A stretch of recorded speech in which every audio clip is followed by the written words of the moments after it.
शोएब शाहीन साहब, एक तो आप शैला रजा साहबा को रिस्पॉन्ड करें, दूसरा बता दें कोई पैगाम रसानी किसी किस्म की हो रही है इमरान खान साहब, तो कोई पैगाम आपने पहुंचाया या आपके जरिए पहुंचाया गया कि भाई फिलहाल पाकिस्तान तहरीक इंसाफ की चेयरमैनशिप जो है आरिफ अलवी साहब को दे दी जाए और ताकि इसी बहाने पाकिस्तान तहरीक इंसाफ को इलेक्शन तो कंटेस्ट करने दिया जाए, ऐसा कुछ है? कोई कहीं ना कोई बातचीत चल रही है?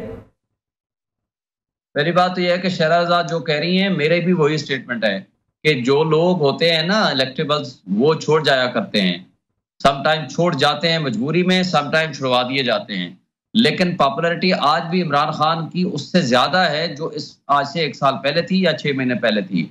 आज जो जबर जुल्म और बर्बरियत हो रही है ना, उसको भी कोई एक्सेप्ट करने को तैयार नहीं है, बल्कि उसका उल्टा असर हो रहा है। और जिस तरह सहूलतकारी मुस्लिम लीग नून के लिए हो रही है, उसका मुस्लिम लीग नून को मजीद नफरत उनके खिलाफ भी फैल रही है। एक तो ये बात हो गई। दूसरी बात, जो आप पैगाम रसानी की बात कर रहे हैं, किसी किस्म की कोई पैगाम रसानी नहीं है।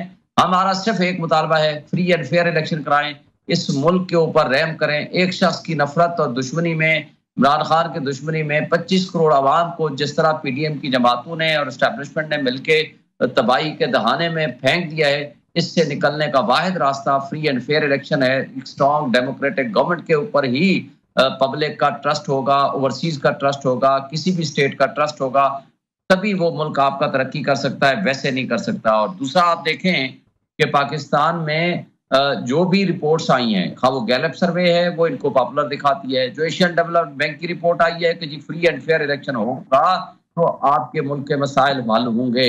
इसी तरह जो वर्ल्ड बैंक ने जो रिपोर्ट दी है, वो एक दिल दहला देने वाली रिपोर्ट है। तो मेरा नहीं ख्याल कि इस वक्त पाकिस्तान मुतहम्मिल हो सकता है किसी भी किस्म का फर्दर एडवेंचर का, या किसी किस्म की ऐसी अनकॉन्स्टिट्यूशनल या अनडेमोक्रेटिक किस्म की सूरत हाल का।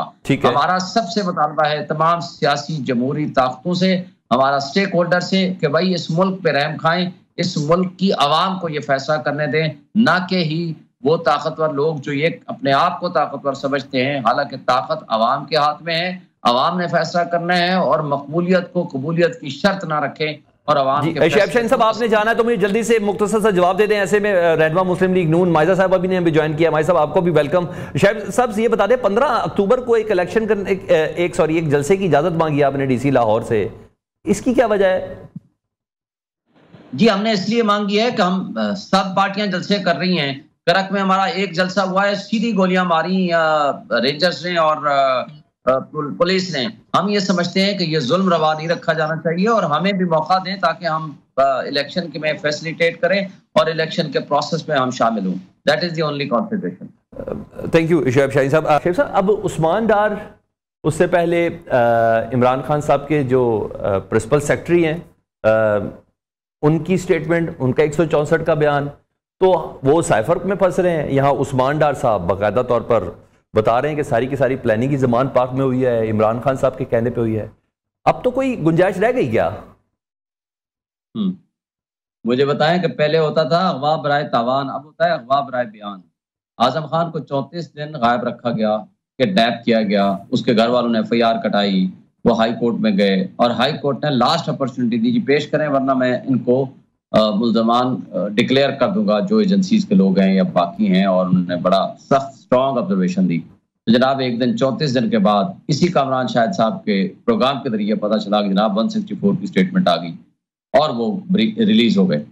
सिमिलरली ये तकरीबन 1 महीने के करीब हो गया, 9 सितंबर को प्रोबेबली इनको उठाया गया, और brigadier Haris Nawaz home minister Sindh ने ये कहा कि एक वारंट ऑफ अरेस्ट था जिसकी एग्जीक्यूशन हुई है, यानी गिरफ्तारी अगर आपने कर ली तो विद इन 24 आवर्स आइन के आर्टिकल 10 के पाबंद हैं, आप मजिस्ट्रेट के सामने पेश करेंगे और वो मुकदमे की तफसीलात पेश करेंगे, वकील को मिलने की इजाजत देंगे। लेकिन 1 महीना अगवा रहने के बाद वो एकदम बरामद होते हैं, और वो भी कामरान शाहिद के प्रोग्राम में।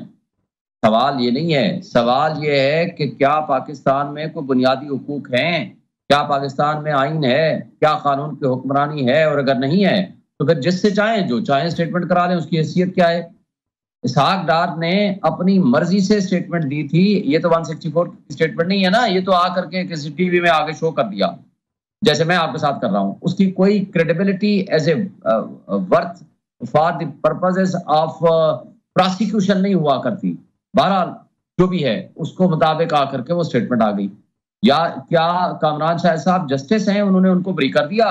यानी उनके बकौल उनको उठा करके अब किसी मुकदमे में वो इन्वॉल्व नहीं है, अब कुछ भी नहीं है। अब साइफर वाले केस में उन्होंने सबसे बड़ा मुजरिम किया हुआ था असद उमर साहब को, आज उनका नाम ही नहीं है उस साइफर वाले केस में। वो इमरान खान और चूंकि शाह महमूद कुरैशी ने प्रेस कॉन्फ्रेंस नहीं की तो वो बड़े मुजरिम बन गए। अब मसला ये है कि क्या पाकिस्तान को हमने इस तरह, जब आप किसी पॉलिटिकल पार्टी को नहीं हरा सकते तो आप पाकिस्तान को किस तरह की स्टेट बनाना चाहते हैं? बनाना रिपब्लिक क्या चीज होती है? आपने अगर इलेक्शन नहीं कराने और इलेक्शन से आपने, इसको आप लेवल प्लेइंग फील्ड कहते हैं, इसको आप रिगिंग नहीं कहते, प्री पोल रिगिंग नहीं कहते, कि आपने एक पार्टी के लीडर्स को हर हाल में आपने या प्रेस कॉन्फ्रेंस कराना है या पार्टी छुड़वाना है या आपने पुरतशद्दुद। अच्छा शोएब शरीफ साहब, कहीं से ऐसा नहीं लग रहा कि सूरत हाल थोड़ी कंफ्यूज है और कंफ्यूज की जा रही है? 15 दफा अदालत ने जमानतें दी हैं, कहा कि हमने नहीं छोड़ना। परवेज दिलाई को 15 दफा जमानत मिली है, 15 मरतबा। उन्होंने कहा नहीं छोड़ना, हमने एक और मुकदमा कर लेना है। खवातीन को जमानतें मिली है, आपने कहा और मुकदमा करना है। शाहिद अफरीदी और बाकी, ये तो इस्लामाबाद हाई कोर्ट के चीफ जस्टिस। मैं शुएब साहब मैं जरा प्लीज एक सवाल इसके साथ ही रखना चाहता हूं ज़िमनी, कहीं चीजें कुछ जानबूझ के कंफ्यूज नहीं की जा रही? एक दिन पहले उनके भाई उमर डार साहब भी नामालूम मकाम से बताते हैं कि मेरे भाई को जब उठाया गया तो ये सलूक हुआ। फिर जहां उनका ये प्रोग्राम है, साथ ही उनकी वालदा की भी एक वीडियो स्टेटमेंट सामने आ गई। ये चीजें जानबूझ के जहनों को मुंतशिर करने के लिए तो नहीं है। असल इन सब में कौन सच बोल रहा है? पाकिस्तान तहरीक इंसाफ को क्या लगता है? देखिए, जब आप अगर फर्ज करो, मैं कहता हूं कि उस्मान डार साहब को बड़ा एहसास हो गया कि उन्होंने वॉलंटरीली स्टेटमेंट देनी थी। मुझे बताएं 5.5 महीने कहां थे वो? वॉलंटरीली स्टेटमेंट आकर के 9 मई को आके दे देते, 10 को दे देते, 11 को दे देते, वो कहां छुपे हुए थे? दूसरी बात, जिस शख्स के घर से उनकी चार दीवारी की पामाली हुई, उनकी फैक्ट्रियां बंद की गई, उनकी वालदा के ऊपर तशद्दुद हुआ, उनकी इंसल्ट की गई, जो शख्स इतना कुछ बर्दाश्त कर रहा है, तो आपका ख्याल है कि वो इस तरह पार्टी छोड़ने वाला है या अपने इमरान खान के ऊपर, अपने लीडर के ऊपर इल्जामात सहने करने वाला है? लेकिन इसका मतलब है हर शख्स की एक लिमिट होती है बर्दाश्त की। जब बर्दाश्त की लिमिट क्रॉस हो गई तो मेरा ख्याल है कि उसको मजबूर किया गया, उसने स्टेटमेंट दे दी होगी। That is only. उनकी जो वालदा है वो तो ख्वाजा आसिफ साहब को मुर्द इल्जाम ठहराती हैं कि ख्वाजा आसिफ, तुमने जो प्लानिंग सोची थी वो सब हो गया। वो तो क्या पाकिस्तान तहरीक इंसाफ भी यही समझती है कि मुस्लिम लीग नून, ख्वाजा आसिफ ही जिम्मेदार हैं? देखिए, मुस्लिम लीग नून को तो फैसिलिटेट, उसके लिए ये सहूलतकारी जो हो रही है, उनके ज़ाहिर उनके तो वो तो बेनिफिशरी है ना इस सारी सहूलतकारी के, पीछे मास्टरमाइंड है। लेकिन जो करने वाले एग्जीक्यूटेंट हैं वो तो ज़ाहिर या एजेंसियां हैं हमारी या पुलिस है, उसके अलावा तो कोई नहीं हो सकता ना।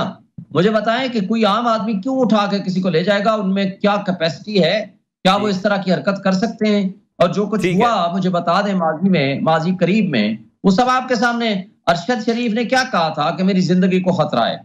उसने अपनी शहादत दे के अपने अल्फाज को सच्चा साबित किया। यहां उस वक्त की ये फाशिस्ट पीडीएम की जमातें क्या कहती थी? वो कहते थे कि जनाब झूठ बोलता है, उसको कोई खतरा नहीं है।